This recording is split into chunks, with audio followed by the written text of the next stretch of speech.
Have you ever felt that strange chill in the room? The kind that whispers someone else is there with you? Tonight, we're diving into the shadows where faith meets fear, exploring the top 10 classic exorcism horror films. These are the stories that kept us awake at night, from The Exorcist to Stigmata. Each one carries a haunting echo you won't forget, so stay close, don't blink, and let's walk into the darkness together. If you enjoy this journey, don't forget to like, share, and subscribe. Your support keeps the lights on. 1. The Exorcist, 1973. A young girl becomes the unwilling host of a malevolent entity, dragging everyone around her into a darkness they can't explain. But what if the real terror isn't the demon, but what it awakens inside us? There's a certain kind of silence that only exists in moments before something terrible happens, an uneasy stillness that makes even your heartbeat feel too loud. The Exorcist begins inside that silence. It doesn't scream for your attention, it waits, patient and cold, like something ancient stretching awake in the corner of your room. You can almost picture yourself standing beside that bed, the lamp flickering softly, wondering why the air feels heavier, as if someone else is breathing right beside you. Have you ever felt that sensation? That quiet warning that something is deeply wrong even when nothing seems out of place? What makes this film a legend isn't only the possession, but the emotional weight that settles on everyone involved. Father Karras carries doubts so heavy they seem to shadow every step he takes. And the demon knows exactly where to sink its claws. It taunts him not with power, but with truth, twisting grief into a weapon sharper than any blade. And it makes you ask yourself, if you were confronted by something that knew your deepest, most private pain, how long could you keep your courage intact? Or would you break, piece by piece, the way Karras fears he might? The horror here feels almost intimate. Regan's slow transformation isn't just frightening, it's heart-wrenching. You watch innocence warp into something unrecognizable, and it forces you to consider a terrifying question: how much of our identity is truly ours? And how much can be stolen if we let darkness crawl in through the cracks? The room where it all happens becomes a character of its own, shrinking, tightening, swallowing the light inch by inch. Some scenes linger because they feel like memories rather than fiction, the kind that cling to you long after the screen goes dark.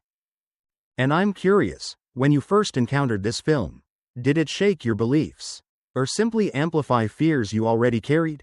Everyone experiences The Exorcist differently, and hearing your perspective might surprise others watching along with you. This story doesn't just open the list, it casts a long shadow over everything that follows. Especially the next chapter, because if this film explores innocence devoured by evil, the next explores the chilling aftermath, when darkness returns through echoes of the past. And that brings us directly into The Exorcist 3, 1990. Where old demons refuse to stay buried. 2. The Exorcist 3, 1990. A series of uncanny murders points towards something impossible, an evil that should have died long ago. But what if the dead don't stay dead when darkness calls their name? If The Exorcist felt like standing in a room where the air grew colder by the minute, then The Exorcist 3 feels like walking into a shadow you thought you'd already escaped. It picks up the lingering dread left behind by the first film and twists it into something sharper, more psychological, almost deceitfully quiet. This time, the horror doesn't knock, it slips in unnoticed. Like a familiar voice whispering where no one should be. You can feel it the moment Lieutenant Kinderman steps into the story, carrying the weight of old memories as if the past itself is stalking him. And tell me, have you ever tried to move on from something, only for life to circle back and force you to face it again? There's a chilling intimacy to the horror here, as though the evil at work isn't interested in spectacle, it prefers patience, precision, ritual. The murders it leaves behind are too calculated, too reminiscent of a killer who should have been silent forever. It's almost as if the film is daring you to question what you believe about death, faith, and the thin line between sanity and haunting. And that's where the real hook lies, not just in what you see, but in what the story refuses to show you until the very last moment. Have you ever been afraid not of a scream, but of a whisper? Because The Exorcist 3 lives in that space, stretching it until it feels unbearable. Kinderman's journey feels like following a man who desperately wants to trust logic but keeps finding himself standing in places where logic doesn't apply. The shadows feel too deep. The silence feels too knowing. Even the hospital hallways seem to breathe. As a viewer, you're dragged into his hesitation, his doubt, his uneasy certainty that something is wrong in ways he can't articulate. And that's where I want to ask you, if you were in his shoes. Would you believe what your eyes showed you? Or would you cling to reason even as it betrayed you? What makes this chapter unforgettable is the way it blends grief, memory, and supernatural terror into a slow-burning nightmare that never fully lets go. It honors the legacy of the first film while becoming something wholly its own, a haunting that doesn't simply return, but evolves. And as we move forward, the question becomes, what happens when horror slips beyond shadows and steps into the courtroom of faith itself? Because that's where our path leads next, with The Exorcism of Emily Rose, 2005, waiting to challenge everything you think you know. 3. The Exorcism of Emily Rose, 2005, a young woman's terrifying descent blurs the line between faith and delusion. But what if the truth lies somewhere far darker than either side wants to admit? If The Exorcist 3 felt like chasing shadows through dim hallways, then The Exorcism of Emily Rose drags you straight into a different battlefield, one where fear no longer hides in the dark, but sits openly under courtroom lights. It's unsettling in a way that sneaks up on you, because here the horror doesn't just haunt bedrooms or forgotten corners, it spills into places meant to feel safe, rational, and controlled. And tell me, has anything ever shaken you so deeply that even explaining it felt impossible? Like the words refused to make sense? What makes this film so gripping isn't just Emily's suffering, it's the way her story becomes a tug-of-war between two worlds that rarely touch.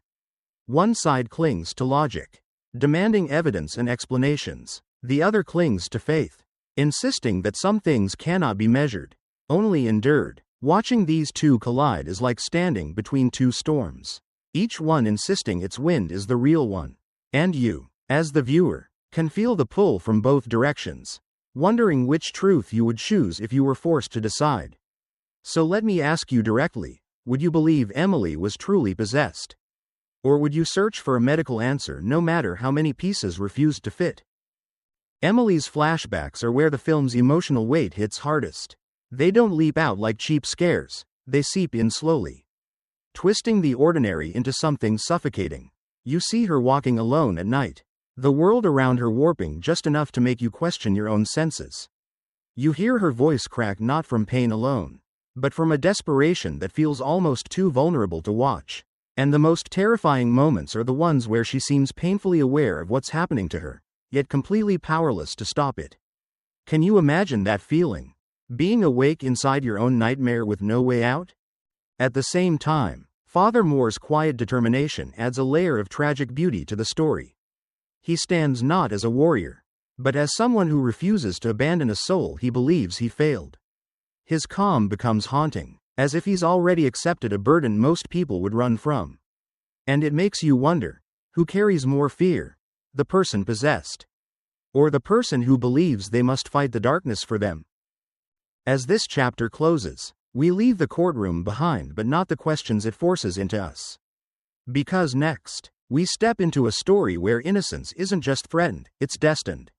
And that leads us directly into The Omen, 1976. Where terror arrives not through possession, but through prophecy. 4. The Omen, 1976. A seemingly perfect child begins to reveal an unnerving darkness, but what if the greatest evil is the one raised under your own roof? If The Exorcism of Emily Rose left us questioning the boundaries between faith and reason, then The Omen pulls us into a far colder fear, the fear that destiny itself might already be written. And you're living beside it without even knowing. This story doesn't come at you with shrieks or trembling shadows. Instead, it greets you with calm, polite smiles, the kind that make you uneasy without knowing why. You've felt that before, haven't you? That strange instinct telling you something is wrong, even when everything looks perfect on the surface. What sets The Omen apart is how quietly the horror unfolds. Damien doesn't scream, doesn't twist or contort, doesn't summon demons from dark corners. He simply exists, and somehow that's far more terrifying. Watching Robert Thorne struggle with the growing suspicion that his beloved son might be the Antichrist is like watching a man walk through a nightmare he refuses to accept. You can feel his denial, his fear, and that dawning realization that some truths are too monstrous to face head on. So let me ask you, if you saw signs like these in someone you loved, would you acknowledge them, or would you look away? The eerie power of the film comes from its atmosphere. This heavy sense of inevitability that hangs over every scene. Prophecies, mysterious deaths, whispered warnings. They don't explode into chaos. They whisper, they nudge, they wait. It feels almost as though the universe itself is pushing Thorne toward a truth he never asked for. And that slow tightening of the noose around him is what gives the film its haunting rhythm. Have you ever felt something closing in on you? Not with force, but with certainty? And then there's Damien himself, this small, quiet presence whose very stillness feels wrong. Every glance, every tilt of his head seems to suggest he knows more than he should. That he's simply waiting for others to catch up to the truth. It's unsettling in a way possession films rarely explore. Because here the horror isn't inside someone, it is someone. And that begs the question, do we fear evil more when it hides in shadows? Or when it stands openly in daylight? The Omen doesn't just unsettle you, it lingers, seeping into your thoughts long after the story ends. And as we move on, the terror becomes less about destiny and more about the places we call home, the very walls meant to protect us. That is where the next chapter leads, into the cursed halls of the Amityville Horror, 1979. Where innocence is devoured not by prophecy, but by the house itself. 5. The Amityville Horror, 1979. A family moves into their dream home, only to discover something inside has been waiting for them. But what if the real nightmare is a house that refuses to let you leave? If the Omen made us fear the quiet presence of evil in a child, then the Amityville Horror shifts that fear into the walls around us, the place we assume is safest. There's something unnerving about a home that watches you, listens to you, learns you, and this film taps into that primal dread with a slow, creeping tension that feels like a hand resting lightly on your shoulder, waiting for the right moment to tighten. Have you ever walked through a dark hallway in your own home and felt, even for a moment, that something was following you? The story of the Lutz family becomes a descent not into chaos, but into a subtle unraveling. At first, the house seems perfectly ordinary, warm lights, spacious rooms, the promise of a fresh start. But then small things begin to shift. The temperature drops in certain rooms. Doors move on their own. Shadows stretch just a bit too far. And what scares you isn't the suddenness, but the familiarity. These are things that could happen in your own space if you weren't paying attention. So let me ask, would you trust your instincts if your home started acting alive? George Lutz's gradual transformation is one of the film's most haunting elements. You can almost feel the house studying him, whispering to him in ways he doesn't fully understand. His temper shortens, his face tightens, his eyes lose their warmth. It's as if the house is peeling layers off his humanity one by one, exposing something raw and dangerous underneath. And watching it, you can't help but wonder, does evil choose its victims? Or does it simply amplify the darkness already hidden inside them? The house itself becomes a character, breathing through its vents, pulsing through its walls, groaning at night like a creature dreaming in its sleep. The tension thickens as the family grows more desperate, torn between the desire to flee and the strange pull that keeps them rooted in place. That dilemma hits hard because it mirrors something we all feel at times, those moments when you know you should walk away from something harmful, yet something keeps you from taking that final step. Have you ever been trapped like that, emotionally or mentally? What lingers after the film ends is not just fear, but the sense that some places carry stories of their own, stories that force themselves onto the people who enter. And as we move forward, the horror becomes even more unpredictable. Because next, we leave the haunted house and step into a realm where spirits don't just linger, they lash out violently. That brings us into Poltergeist, 1982, where the terror doesn't whisper, it screams. 6. Poltergeist, 1982. A seemingly happy family discovers their home hides violent spirits, but what if the ones who play with your children aren't just mischievous? If the Amityville Horror showed us that a house could become an enemy, then Poltergeist reminds us that evil doesn't always need walls to trap you, it can reach out, touch what you love most, and twist it in ways you never imagined. Imagine a home where laughter and screams collide, where the toys meant to bring joy instead become the instruments of terror. Have you ever wondered what it would feel like if the familiar corners of your home started turning against you? Almost deliberately? The Freeling family's nightmare begins subtly, with small, inexplicable occurrences that grow into a relentless, terrifying crescendo. Shadows move independently, objects vanish, and the youngest daughter, Carol Ann, becomes a beacon for something unnatural. What makes this story so haunting isn't just the paranormal activity, it's the vulnerability it exposes. Children are innocent, pure, and trusting, and when that innocence is threatened, the terror becomes deeply personal. It forces viewers to question, how far would you go to protect the ones you love?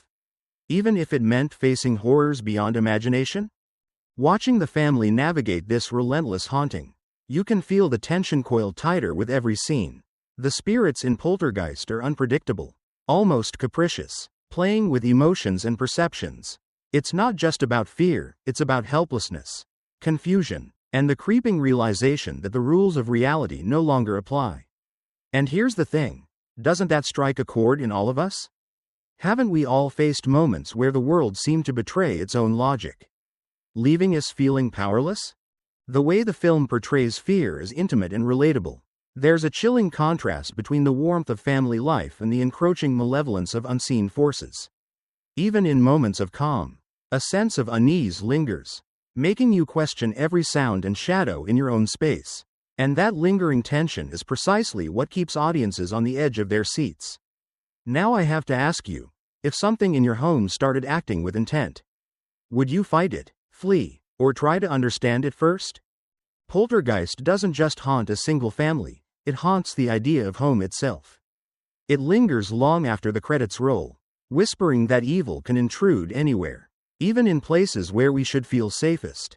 As we step forward from this haunting, we move into stories where evil isn't confined by walls or playthings, but manifests in terrifying, historical accounts. That leads us directly into The Conjuring, 2013, where real-life paranormal investigators confront darkness that refuses to stay hidden. 7. The Conjuring, 2013. A family plagued by unexplainable terror turns to real-life paranormal investigators. But can even the bravest stand against darkness rooted in history? If Poltergeist showed us that spirits could invade the home, then The Conjuring takes it a step further, reminding us that some evil carries a story, a history, and a hunger that lingers far beyond one lifetime. It's not just about doors slamming or objects moving, it's about the feeling that someone, or something, is watching, waiting, and judging every move. Imagine the dread of knowing that the horrors surrounding you aren't random but deliberate, purposeful, and personal. Can you feel that chill creeping down your spine already? What makes The Conjuring so compelling is its grounding in real events. The knowledge that these terrifying moments supposedly happen to people just like us. The Perron family isn't fictional. They are humans caught in a collision with forces they cannot understand. And it raises the ultimate question. What would you do if your own home betrayed you in ways you couldn't rationalize? Would you call for help, try to endure, or confront the darkness head-on, even when fear grips every thought? Ed and Lorraine Warren, the paranormal investigators, serve as guides through this nightmare.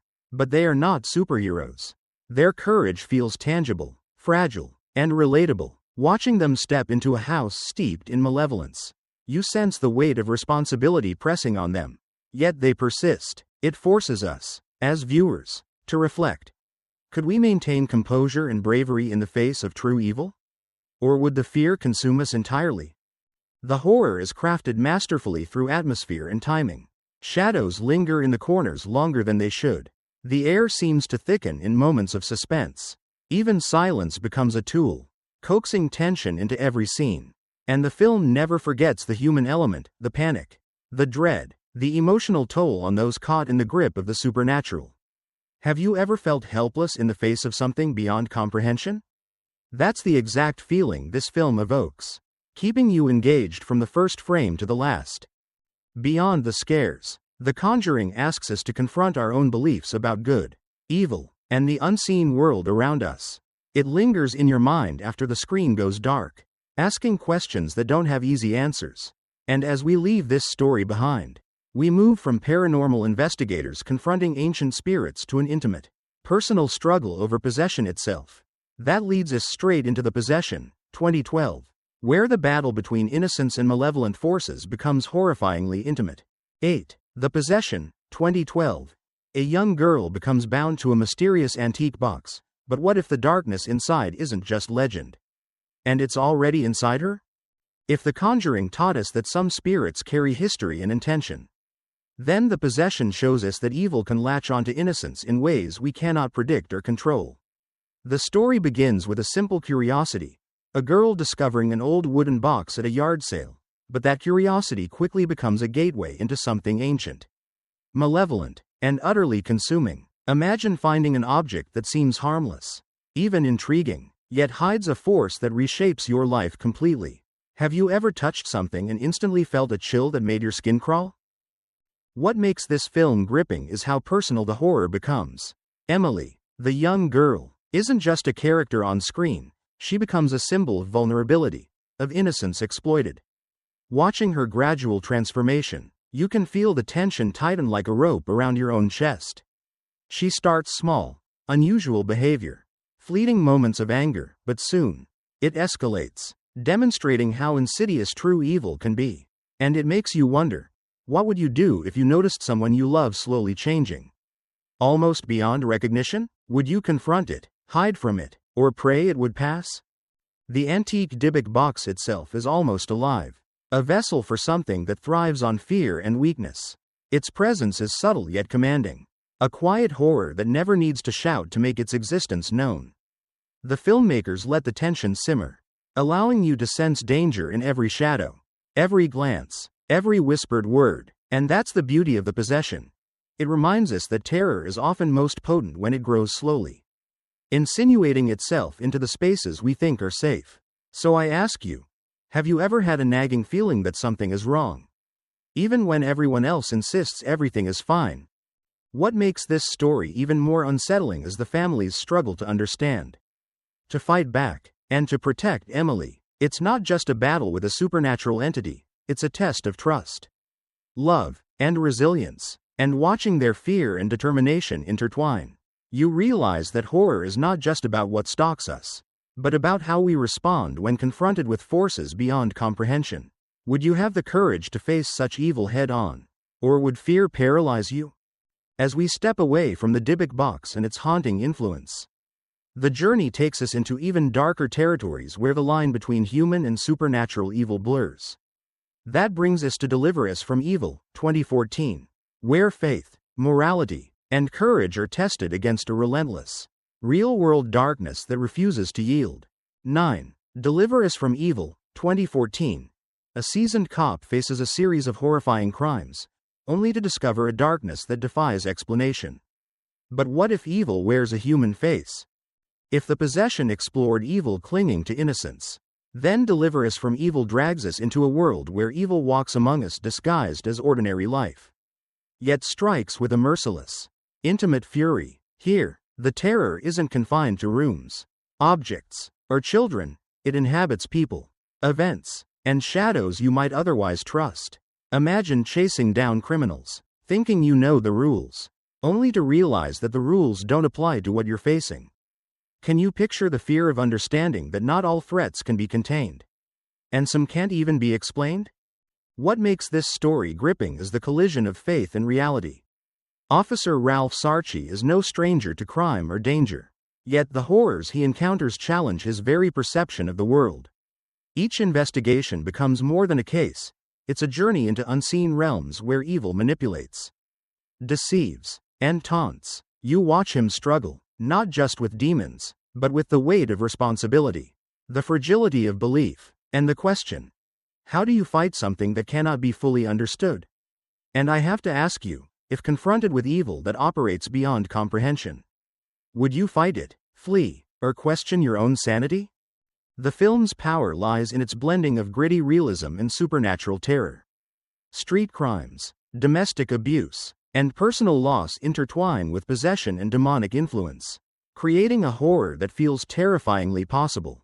Each scene keeps you questioning what is natural and what is not, And the tension builds not through cheap shocks but through sustained dread. Have you ever experienced that kind of fear, the kind that sits in your chest and won't let go, long after the moment has passed? Then there's the human element, the victims, the witnesses, the ordinary people ensnared in extraordinary circumstances. Their reactions, their pain, their desperation, make the horror resonate on a deeply personal level. Evil in this story is almost conversational, whispering in ways that manipulate hope, faith, and trust. And it prompts a chilling question. What would you do if someone, or something, bent the fabric of reality around you? Testing your courage and morality in ways you never imagined? As Deliver Us from Evil concludes, the story leaves you with more than fear, it leaves reflection. Because evil isn't always distant, theatrical, or obvious. Sometimes, it lurks nearby, waiting for the right moment to reveal itself. And from this intimate confrontation with malevolence, we move to a story where faith and mystery collide on an intensely personal level. Stigmata, 1999. Where pain, devotion, and the supernatural intertwine in ways that challenge belief itself. 10. Stigmata, 1999. A young woman begins to bear mysterious wounds linked to Christ, but what if faith itself becomes a battleground for forces beyond comprehension? If Deliver Us from Evil left us questioning the presence of malevolent forces in the ordinary world, then Stigmata pulls the terror into a deeply personal and spiritual realm, where the body and soul become arenas for conflict beyond mortal understanding. Imagine waking up with wounds you didn't inflict, feeling pain that resonates with a history you never lived. The horror here is intimate and inescapable, gnawing not just at the senses, but at the essence of belief. Have you ever wondered what it would feel like if your own faith, or skepticism, was challenged in the most visceral way imaginable? What makes this story compelling is its collision of faith, science, and the supernatural. Frankie, an ordinary hairdresser, is suddenly thrust into extraordinary circumstances as she bears the marks of the crucifixion. Each appearance of the stigmata is both physically excruciating and spiritually disorienting, forcing her, and us, to confront questions that defy easy answers. Is this divine intervention, malevolent manipulation, or something far more mysterious? And I ask you, if your own body became the stage for miracles or horrors, how would you react?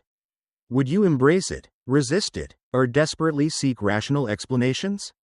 The film thrives on tension created through uncertainty. Priests, scientists, and skeptics all circle Frankie, each with their own interpretation, each trying to claim the truth. This adds layers to the fear because the horror is not just external, it is mirrored in human doubt, mistrust, and the struggle to reconcile what is seen with what is believed. You can almost feel the characters' frustration and helplessness, and in doing so, you begin to sense the terror yourself. Isn't that a chilling thought? That horror can be as much about understanding as it is about fear? Stigmata also excels in making the supernatural feel both immediate and plausible. The manifestations are neither overly stylized nor sensational. They're grounded in reality enough to make you question whether something like this could happen. And that is where the film's lingering effect hits hardest. It doesn't just scare, it makes you ponder, discuss, and debate the boundaries of faith, science, and human endurance. Have you ever encountered a story so unsettling that it stayed with you long after it ended, reshaping your perspective? As the film unfolds, the stakes grow intensely personal. The wounds are a message, a warning, and a call to confrontation with forces beyond comprehension. And as we close this chapter of classic exorcism horror, the entire journey, from possession to prophecy, haunted homes to spiritual battles, reminds us that terror is not confined to shadows or screams. Sometimes, it lives within belief, within the human body, and within the fragile spaces between doubt and faith. How would you face something that tests not just your courage, but the very essence of your soul? And there you have it, the journey through terror, faith, and the unexplained, from innocent whispers to battles within the soul itself. Each film reminds us that evil wears many faces, sometimes hiding in shadows, sometimes within belief itself. Which story unsettled you the most? And would you dare face such darkness? Share your thoughts. I'm curious to hear your take. If you felt chills along the way, don't forget to like, share, and subscribe for more journeys into classic horror. The night isn't over yet, the stories linger, waiting for those brave enough to return.